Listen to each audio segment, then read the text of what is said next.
Hello बच्चों, हम लोगों ने एरर एनालिसिस के अंतर्गत definition of errors, types of errors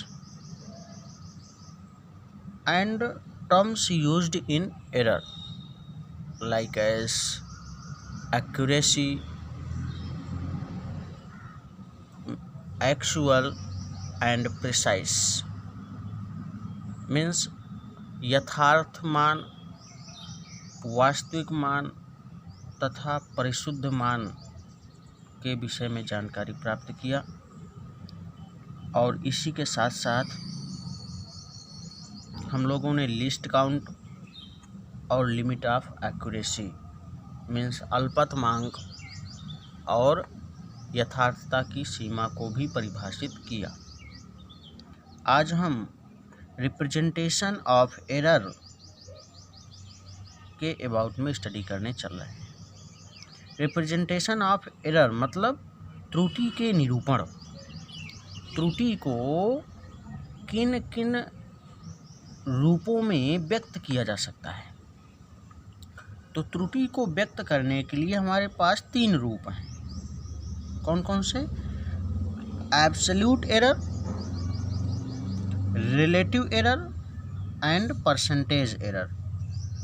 absolute error means निरपेक्ष त्रुटि, रिलेटिव एरर मीन्स सापेक्ष त्रुटि, इसी को फ्रैक्शनल एरर भी कहते हैं, भिन्नात्मक त्रुटि, एंड परसेंटेज एरर, प्रतिशत त्रुटि।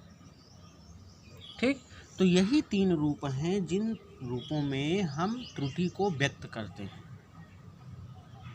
मीन्स जब आपसे क्वेश्चन पूछा जाता है तो क्वेश्चन में ऐसे ही पूछता है कि कोई एक्सपेरिमेंट किया गया और उस एक्सपेरिमेंट में आपको मेजर्ड वैल्यू दे देगा और पूछेगा कि इस मेजरमेंट के दौरान एब्सोल्यूट एरर क्या रही, रिलेटिव एरर क्या रही, परसेंटेज एरर क्या रही। तो वहाँ पर हमें इनके डिफिनीशन की आवश्यकता पड़ेगी। तो सबसे पहले हम इनको क्रमशः पढ़ते हैं, देखते हैं कि ये होती क्या हैं और फिर एग्जाम्पल के माध्यम से समझने का प्रयास किया जाएगा।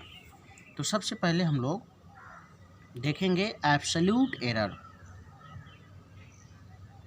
एब्सोल्यूट एरर निरपेक्ष त्रुटि देखेंगे। डिफाइन किया गया है, किसी भौतिक राशि के वास्तविक मान तथा उसके प्रेक्षित मान के बीच के अंतर को उस प्रेक्षण का निरपेक्ष त्रुटि कहते हैं। फिर से देखेंगे, किसी भौतिक राशि के वास्तविक मान तथा उसके प्रेक्षित मान के बीच के अंतर को उस प्रेक्षण की निरपेक्ष त्रुटि कहते हैं। मीन्स वास्तविक मान मीन्स रियल वैल्यू एंड प्रेक्षित मान मीन्स मेजर्ड वैल्यू के बीच के डिफरेंस को, अर्थात difference between real value, actual value and measured value is called absolute error of that physical quantity। ठीक है, मीन्स अगर हमें किसी भौतिक राशि की गणना में निरपेक्ष त्रुटि निकालना है, एब्सोल्यूट एरर निकालना है, तो कैसे निकलेगा? उसके रियल वैल्यू में से मेजर्ड वैल्यू को सेपरेट कर दिया जाए। अंतर है यहाँ पर लिखा, डिफरेंस मीन्स बड़े में से छोटा घटा दें। ये देखिए यहाँ पर हमने साइन लगाया डिफरेंस का, ये डिफरेंस का साइन है। मीन्स निरपेक्ष त्रुटि बराबर वास्तविक मान डिफरेंस प्रेक्षित मान। Absolute error equal to real value difference measured value. ठीक है, बात स्पष्ट हुई। अब जैसे थोड़ा सा इसको और फार्मूलेट करने का प्रयास करते हैं। हमने कहा कि किसी भौतिक राशि का, मान लिया गया किसी भौतिक राशि का वास्तविक मान ए है आपको कोई भौतिक राशि दी गई और बताया गया कि इसका वास्तविक मान ए है तथा भिन्न भिन्न प्रेक्षणों में उसके मान क्रमशः A1, A2, A3 dot AN है। कहने का मतलब आपके पास कोई एक भौतिक राशि है, कहा गया आप उसका मापन करिए और उसका वास्तविक मान ए है। आपने मेजर किया, जब फर्स्ट टाइम मेजर किया तो आपकी वैल्यू आई A1, सेकेंड टाइम मेजर किया तो आई A2, थर्ड टाइम मेजर किया तो आई A3। इसी प्रकार मान लिया आपने n टाइम उस क्वांटिटी या उस फिजिकल क्वांटिटी को मेजर्ड किया तो nवें टाइम में उसकी मेजर्ड वैल्यू आई AN।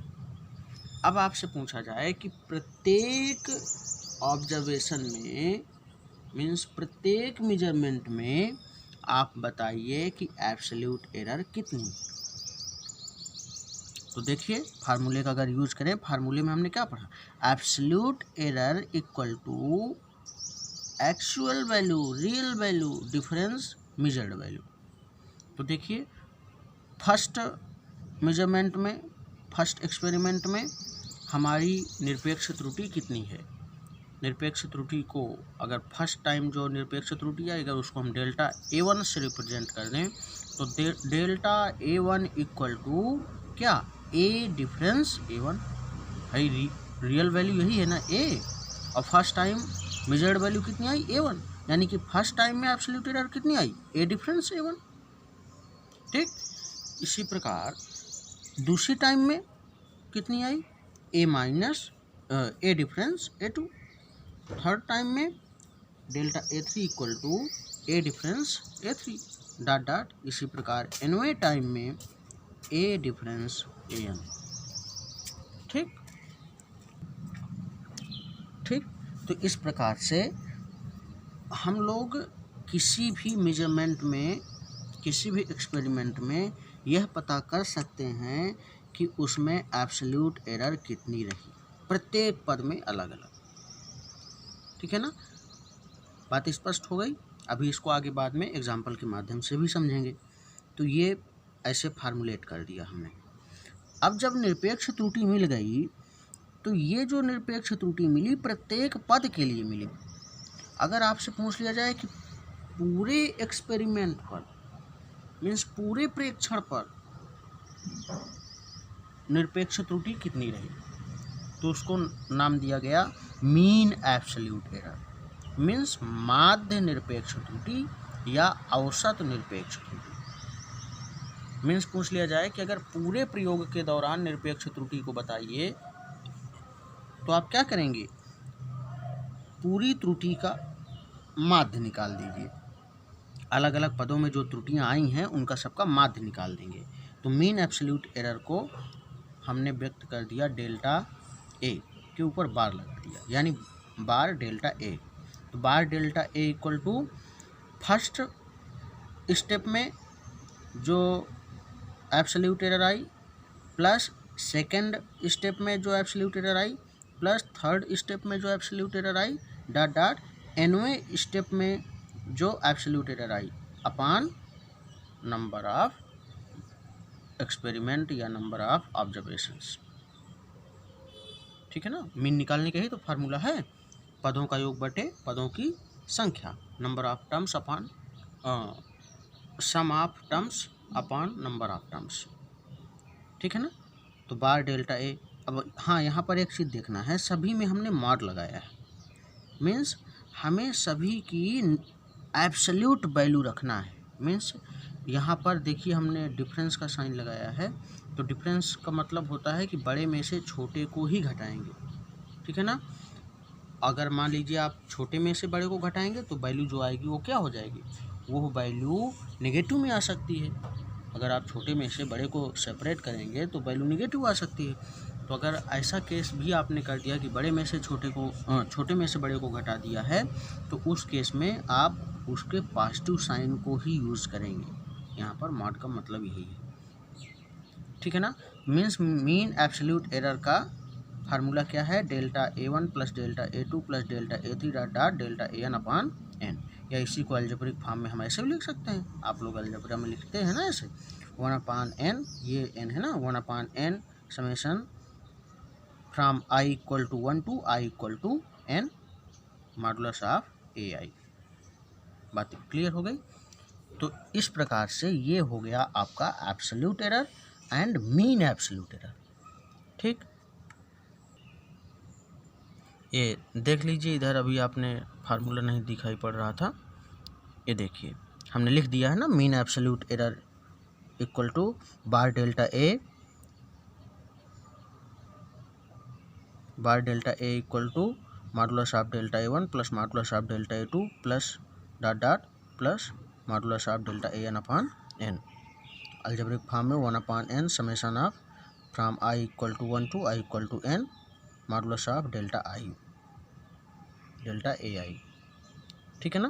तो ये हो गया आपका मीन एब्सोल्यूट एरर का डेफिनेशन। तो अभी हमने मीन एब्सोल्यूट एरर इनके सब के विषय में जानकारी लिया। अब देखिए इसको एक एग्जाम्पल के माध्यम से इसको क्लियर करते हैं। ठीक है ना। एग्जाम्पल को देखेंगे।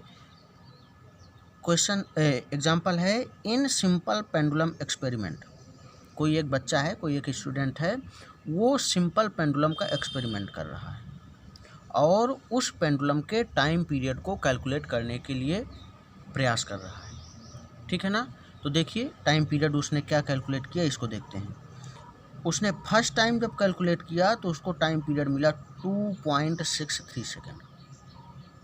जब सेकेंड टाइम मेजर किया तो उसको वैल्यू मिली 2.56 सेकेंड। थर्ड टाइम किया तो 2.42 सेकेंड। फोर्थ टाइम किया तो 2.71 सेकेंड। और फिफ्थ टाइम जब उसने एक्सपेरिमेंट किया तो उसको वैल्यू मिली 2.80 सेकेंड। मीन्स कहने का मतलब ये है कि क्वेश्चन कह रहा है कि एक बच्चा है जो सिंपल पेंडुलम का एक्सपेरिमेंट कर रहा है, उसने कुल 5 प्रेक्षण किए, मीन्स 5 टाइम उसने एक्सपेरिमेंट किया और उस एक्सपेरिमेंट के दौरान उन्होंने जो वैल्यू मेजर्ड किया टाइम पीरियड की वो लिखी हुई है क्रमशः। ठीक है ना। क्वेश्चन तो क्लियर है। अब देखिए फाइंड आउट क्या करना है। क्वेश्चन में कह रहा है find out average time period. जितना टाइम पीरियड उसने कैलकुलेट किया उन सब का एवरेज। और पीछे अगर ध्यान में हो तो हम बता रहे थे ना कि जब रैंडम एरर पढ़ा रहे थे तो रैंडम एरर के अंतर्गत हमने बताया था कि हम कोई भी मेजरमेंट करेंगे हमसे कुछ ना कुछ एरर तो होगी। और एरर को हमने 2 पार्ट में डिवाइड किया था, सिस्टमेटिक और दूसरा रैंडम एरर। ठीक है ना। तो सिस्टमेटिक अगर एरर है उसको हम तो दूर कर लिए हैं, लेकिन जो रैंडम एरर हो रही उसको तो होना ही होना है ना। तो हमने बताया था कि रैंडम एरर को रिमूव नहीं किया जा सकता लेकिन मिनिमाइज किया जा सकता है। और मिनिमाइज करने के लिए हमने तरीका बताया था कि नंबर ऑफ ऑब्जर्वेशंस को इंक्रीज़ कर देंगे। मीन्स कहने का मतलब अगर नंबर ऑफ ऑब्जर्वेशन इंक्रीज हो जाएंगे तो हमारी एरर जो है वो मिनिमाइज हो जाएगी। तो यहाँ पर देखिए बच्चे ने 5 बार प्रयोग किया तो पाँचों का हमें क्या करना है, एवरेज निकालना है। और आप समझ गए होंगे कि जब हम उनका एवरेज निकालते थे तो उसको क्या कहते थे कि हम जितने ज़्यादा नंबर ऑफ ऑसिलेशन करेंगे और उनका एवरेज लेंगे तो एक्यूरेसी के नज़दीक पहुँचेंगे। मीन्स उसी को हम कह सकते हैं मोस्ट एक्यूरेट वैल्यू। तो पहला चीज़ तो हमें ये फाइंड आउट करना है एवरेज टाइम पीरियड या मोस्ट एक्यूरेट वैल्यू। और आप समझते हैं कि जितना ही ज़्यादा हम एक्यूरेसी की ओर बढ़ेंगे उतना ही ज़्यादा हम एक्चुअल वैल्यू के नज़दीक पहुंच जाएंगे। ठीक है ना। तो पहला क्वेश्चन तो समझ में आया। दूसरा क्वेश्चन क्या कह रहा है, एब्सोल्यूट एरर। दूसरे बात में हमें क्या कैलकुलेट करना है, एब्सोल्यूट एरर। और तीसरे में मीन एब्सोल्यूट एरर। और चौथे में रिलेटिव एरर। और पाँचवें में परसेंटेज एरर। ठीक है ना। तो सबसे पहले हम कैलकुलेट करेंगे एक्चुअल वैल्यू कैलकुलेट करने का प्रयास करेंगे, यानी कि एवरेज टाइम पीरियड का। तो आप देखिए स्वाभाविक रूप से एवरेज निकालना तो आप जानते ही हैं। बच्चे ने 5 टाइम ऑब्जर्वेशन किया तो अगर हमें उसका एवरेज निकालना है तो क्या करें, नंबर ऑफ ऑब्जर्वेशन में जो value I, number of measured value, इनको सबको हमने ऐड कर दिया।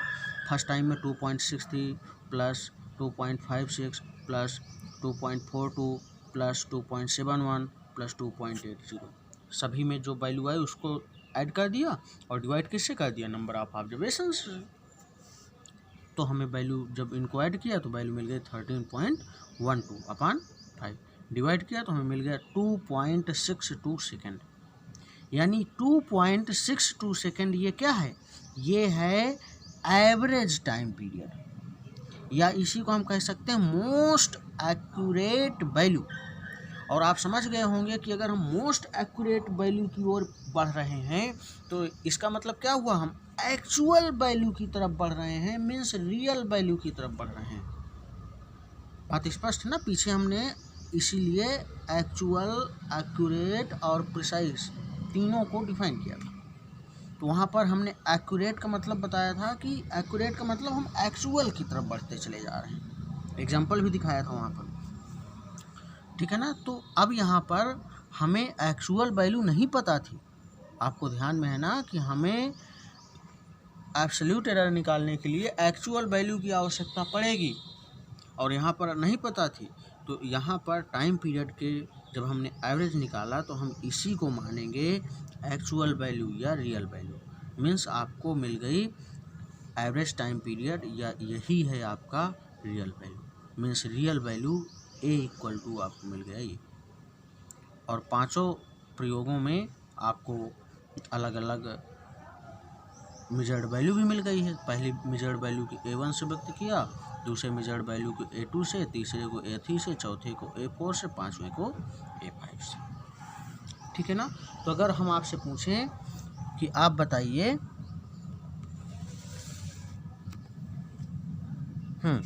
आप बताइए कि फर्स्ट ऑब्जर्वेशन में कितनी एब्सोल्यूट एरर हुई, तो देखिए delta A1 equal to A minus A1 equal to A क्या, वही mean value means real value 2.62 minus पहले ऑब्जर्वेशन में जो वैल्यू मिली थी, क्या मिली थी 2.63 इक्वल टू, अब देखिए यहाँ पर हमने छोटे से बड़े को घटा दिया तो माइनस के साथ लिख दिया, यहाँ पर हमने माइनस का चिन्ह लगा दिया, पीछे हमने डिफरेंस बताया है, ठीक है ना।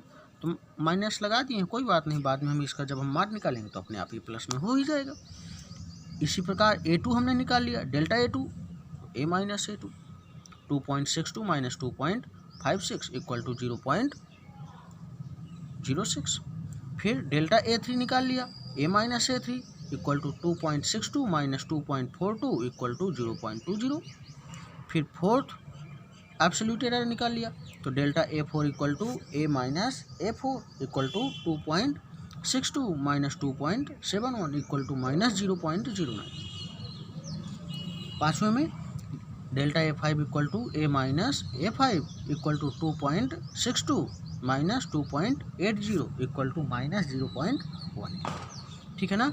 तो इस प्रकार से डेल्टा A1 क्या है, पहले ऑब्जर्वेशन में एब्सोल्यूट एरर, डेल्टा A2 दूसरे ऑब्जर्वेशन में एब्सोल्यूट एरर, डेल्टा A3 तीसरे ऑब्जर्वेशन में एब्सोल्यूट एरर, डेल्टा A4 चौथे ऑब्जर्वेशन में एब्सोल्यूट एरर, और डेल्टा A5 पाँचवें ऑब्जर्वेशन में एब्सोल्यूट एरर हो गई ना।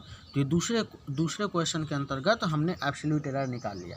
एब्सोल्यूट एरर जो निकली वो क्या निकली, हर एक ऑब्जर्वेशन के लिए अलग अलग एब्सोल्यूट एरर मिल गई।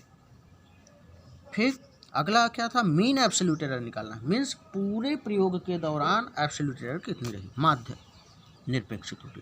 तो माध्य निकालने के लिए हमने बताया ये डेल्टा A बार से रिप्रेजेंट किया था ना वहाँ पर फार्मूले में, तो delta A bar equal to formula बताया था, उसी फार्मूले में रख दी। जितनी एब्सोल्यूट एरर्स आई हैं उनको सबको पहले उनका एब्सोल्यूट वैल्यू निकाल लीजिए, मीन्स मार्क निकाल लीजिए। तो पॉजिटिव वाले पॉजिटिव में रहेंगे, नेगेटिव वाले भी पॉजिटिव में हो जाएंगे। तो सभी को हमने जोड़ दिया बटे नंबर ऑफ ऑब्जर्वेशन, तो मिल गया 0.54 upon 5 equal to 0.108 second, means mean absolute error हमारी हो गई 0.11 सेकेंड, ठीक है ना। तो इस प्रकार से ये हमारे 3 क्वेश्चन, एवरेज टाइम पीरियड और एब्सोल्यूट एरर और मीन एब्सोल्यूट एरर, ये तीनों एरर हम यहाँ पर तीनों क्वेश्चन के आंसर हमने कैलकुलेट किए। बात स्पष्ट भी हो गई होगी, है ना। अगर स्पीड ज़्यादा हो गई होगी तो आप वीडियो को रोक रोक करके समझेंगे, ठीक है। अब इसके बाद और भी क्वेश्चन पूछ रहे थे, रिलेटिव एरर पूछ रहे थे, परसेंटेज एरर पूछ रहे थे। तो रिलेटिव एरर और परसेंटेज एरर की पहले डिफिनीशन देखते हैं, फिर उसके बाद इसको सॉल्व करते हैं, ठीक है ना। तो आगे देखिए। तो अब हम जानेंगे कि रिलेटिव या फ्रैक्शनल एरर क्या होती है। पीछे हम लोग एब्सोल्यूट एरर जान चुके हैं ना, अब हम जानेंगे कि रिलेटिव या फ्रैक्शनल एरर क्या होती है। तो देखेंगे, डिफिनीशन लिखी है, किसी भौतिक राशि के विभिन्न प्रेक्षणों की माध्य, किसी भौतिक राशि के विभिन्न प्रेक्षणों की माध्य निरपेक्ष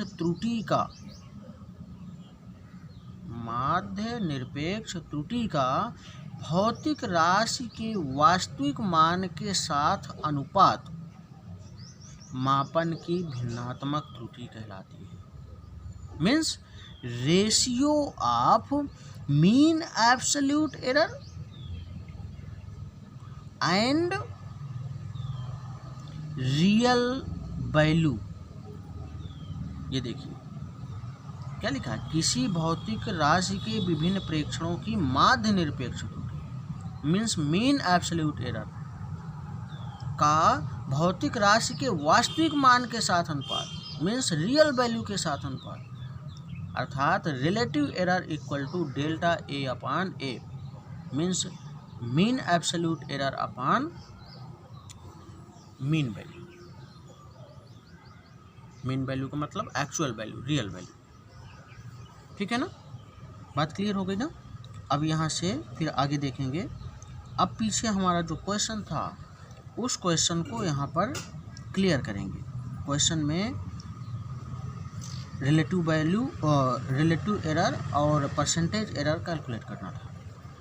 तो रिलेटिव एरर की डिफिनीशन जब क्लियर हो गई तो हम लोग उस वैल्यू को कैलकुलेट भी कर सकते हैं। डिफिनीशन क्लियर होनी चाहिए पहले। डिफिनीशन में हमने तो सीख लिया ना कि relative error equal to delta A upon A means mean absolute error upon mean value या रियल वैल्यू। तो रिलेटिव एरर इक्वल टू, पीछे ध्यान में आना चाहिए, पीछे जब हमने एग्जाम्पल पढ़ा तो वहाँ पर हमें मीन एब्सोल्यूट एरर मिली थी 0.11 अपान मीन वैल्यू क्या मिली थी, मीन वैल्यू मतलब रियल वैल्यू, रियल वैल्यू क्या मिली थी 2.62, डिवाइड कर दिया तो मिल गया 0.0419, इसको एब्रिविएट फॉर्म कर दिया तो मिल गया 0.04। तो अब आगे देखिए, अब हमें कैलकुलेट करना है परसेंटेज एरर। उसमें अगला क्वेश्चन था, fifth question, percentage error calculate करना था। तो परसेंटेज एरर को कैलकुलेट करने के लिए पहले परसेंटेज एरर को डिफिनेशन देखिए।